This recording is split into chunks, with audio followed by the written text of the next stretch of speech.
नमस्कार प्रिय भारतवासियों, आज मैं सदगुरु वाणी मंगल चौका पार्टी ग्राम सोनपुर का वीडियो लेकर आया हूं। दोस्तों, इसके सुप्रसिद्ध पंडित जी है अमरदास बंजारे जी, जो बहुत सालों से चौका पार्टी चला रहे हैं। और जो चौका का सही नियम होता है, आप इसके चौका पार्टी को लगाकर देख सकते हैं। दोस्तों, ये सही नियम तरीके से चौका पढ़ते हैं और इसके समस्त कलाकार बहुत अच्छा हैं दोस्तों।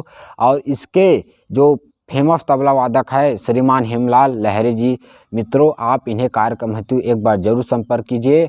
और गुरु घासीदास बाबा जी का ज्ञान ये बहुत अच्छे तरीके से बताते हैं। और हमारे चैनल को इसी तरह अच्छा वीडियो देखने के लिए सब्सक्राइब कीजिए और वीडियो को शेयर कीजिए। दोस्तों, जय सतनाम।